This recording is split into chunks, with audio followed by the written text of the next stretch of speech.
स्वाभिमान की जंग या फिर 18 महीने पुराना कोई गहरा राजनीतिक खेल क्या था? क्यों अन्नामलई ने अचानक से इस्तीफा दे दिया? अचानक इस्तीफे के पीछे का पूरा सच हम आपको इस वीडियो में बताएंगे। नमस्कार, आप देख रहे हैं न्यूज़ 18 का डिजिटल प्लेटफॉर्म। मैं हूं आपके साथ श्रुति श्रीवास्तव। तमिलनाडु बीजेपी के पूर्व प्रदेश अध्यक्ष के अन्नामलई ने बीजेपी से अपना नाता तोड़ते हुए एक बेहद चौंकाने वाला खुलासा किया। अन्नामलई ने बताया कि केंद्रीय नेतृत्व के साथ उनके वैचारिक मतभेद पिछले 18 महीनों से चल रहे थे और उन्होंने 4 दिसंबर 2025 को ही आला कमान को अपने इस्तीफे की जानकारी दे दी थी। तो अब आइए जानते हैं कि आखिर 18 महीने पहले हुआ क्या था। विस्तार से बताऊंगी मैं इस वीडियो को, तो पूरा ध्यान से देखिएगा। दरअसल तमिलनाडु की सियासत में आज यानी कि 5 जून 2026 को वो महाविस्फोट हो ही गया जिसकी चिंगारी पिछले 18 महीनों से सुलग रही थी। सूबे में बीजेपी का सबसे बड़ा चेहरा और पूर्व आईपीएस अधिकारी के अन्नामलई ने आखिरकार भगवा पार्टी को अलविदा कह ही दिया। दिल्ली दरबार से उनका इस्तीफा मंजूर होने के महज कुछ ही घंटों के भीतर अन्नामलई ने चेन्नई में एक हाई प्रोफाइल प्रेस कॉन्फ्रेंस बुलाई और अपने नए राजनीतिक सफर का बिगुल फूंक दिया। मीडिया में छपी खबर के मुताबिक अन्नामलई पिछले काफी समय से दिल्ली आलाकमान की समझौतावादी राजनीति से बेहद खफा चल रहे थे। उन्होंने मीडिया के सामने साफ कहा है कि पार्टी के फैसलों को लेकर उनके वैचारिक मतभेद काफी पुराने थे। उनका बीजेपी से मोह भंग अचानक नहीं हुआ, बल्कि इसकी पूरी कहानी 1.5 साल पहले ही लिखी जा चुकी थी। साल 2019 में जब कर्नाटक कैडर के बेहद कड़क और सिंघम कहे जाने वाले आईपीएस अधिकारी के अन्नामलई ने पुलिस सेवा से इस्तीफा दिया तो हर कोई हैरान था। इसके ठीक 1 साल बाद यानी कि 25 अगस्त 2020 को उन्होंने दिल्ली में बीजेपी का दामन थाम लिया। बीजेपी को तमिलनाडु में एक ऐसा युवा और आक्रामक चेहरे की तलाश थी जो द्रविड़ राजनीति के किलों को ढहा सके। अन्नामलई को पार्टी में आते ही बड़ी जिम्मेदारी मिलती चली गई। हालांकि 2021 के विधानसभा चुनाव में वह अराव कुरीची सीट से चुनाव हार गए, लेकिन उनके काम करने के आक्रामक तरीके ने दिल्ली के बड़े नेताओं का दिल जीत लिया था। जुलाई 2021 में आला कमान ने अन्नामलई को तमिलनाडु बीजेपी का सबसे युवा प्रदेश अध्यक्ष नियुक्त किया। इसके बाद उन्होंने राज्य में पार्टी को जमीन पर मजबूत करने के लिए दिन रात एक कर दिया। जुलाई 2023 में शुरू हुई उनकी एन मन्न एन मक्कल यानी कि मेरी भूमि मेरे लोग पदयात्रा ने राज्य की राजनीति में भारी हलचल मचा दी थी। इस यात्रा के जरिए अन्नामलई ने सीधे सत्तारूढ़ द्रमुक यानी कि डीएमके पर तीखे हमले किए। मीडिया में छपी खबरों के मुताबिक अन्नामलई की इसी आक्रामक शैली के कारण राज्य में बीजेपी एक मुख्य विपक्षी दल के रूप में उभरने लगी थी और युवाओं में उनका जबरदस्त क्रेज देखा गया। अब बात करते हैं उस मुख्य वजह की जब बीजेपी से मोहभंग होने लगा। मामला सितंबर 2023 के आसपास का है।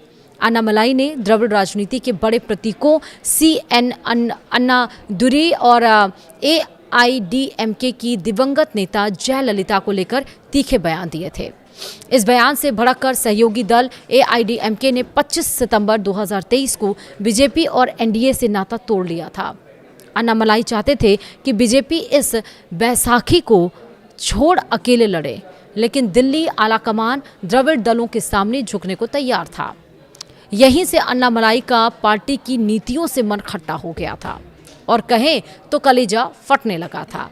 इसके बाद भी अन्नामलई ने केंद्रीय नेतृत्व के सामने स्टैंड लिया कि बीजेपी को बिना किसी बैसाखी से अकेले लड़ना चाहिए। जून 2024 जब लोकसभा चुनाव था, उसमें बीजेपी ने अकेले चुनाव लड़ा। अन्नामलई कोयम्बटूर सीट से खुद चुनाव हार गए, लेकिन उनके नेतृत्व में बीजेपी का वोट शेयर रिकॉर्ड 11.38% यानी कि 11.38% पहुंच गया।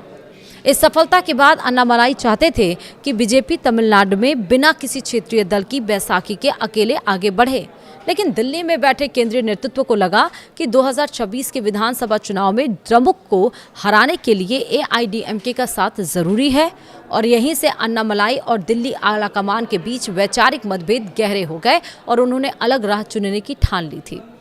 इसके बाद जो रही सही कसर भी थी वह 11 अप्रैल 2025 को पूरी हो गई, जब मतभेद और बढ़ गया और दिल्ली आलाकमान ने 2026 के विधानसभा चुनाव के मद्देनजर AIADMK के साथ दोबारा गठबंधन की जमीन तैयार करने के लिए अन्नामलाई को अध्यक्ष पद से हटा दिया।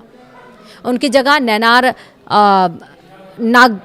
नागेंद्रन को कमान सौंपी गई है और उसके बाद अन्नामलाई खुद को साधारण कार्यकर्ता कहने लगे।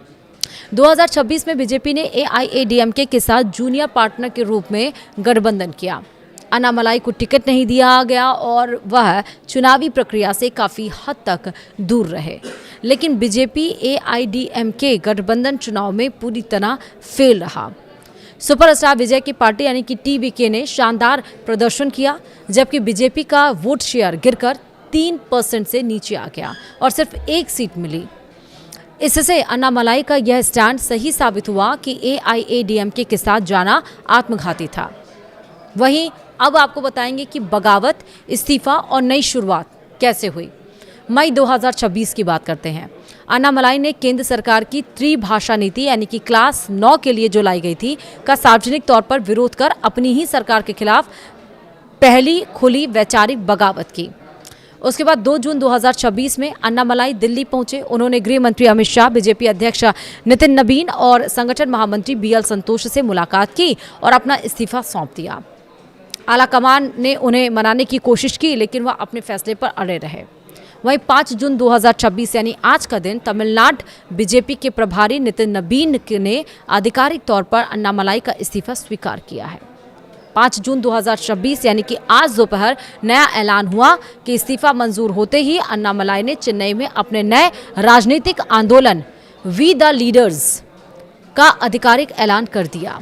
उन्होंने WeTheLeaders.org वेबसाइट लॉन्च की है और साथ ही APJ Abdul Kalam centre for ethics and politics की स्थापना की है, जिसके जरिए वह नए नेताओं को ट्रेनिंग देंगे। अन्नामलाई ने साफ कर दिया है कि यह आंदोलन जल्द ही एक क्षेत्रीय राजनीतिक दल यानी कि रीजनल पार्टी में तब्दील होगा और आगामी स्थानीय निकाय चुनावों और अगले विधानसभा चुनाव में पूरी ताकत से उतरेगा। तो ये पूरी कहानी रही कि आखिरकार अन्नामलाई ने बीजेपी से इस्तीफा क्यों दिया। जो एक धुरंधर IPS थे, जिसको लाया गया था, जिसको पार्टी इतना पसंद करती थी, चुनाव 2 बार हारने के बाद भी पार्टी में उनकी वैल्यू कम नहीं हुई थी, ये दरअसल अभी नहीं 18 महीने पहले ही हो चुका था। अब आप बताइए इस वीडियो में कमेंट करके क्या अन्नामलाई का इस्तीफा देना सही था। वो जो पार्टी बना रहा है WeTheLeaders.org वेबसाइट बनाए, We The Leaders पार्टी करके बनाया है, क्या उनका ये फैसला सही है?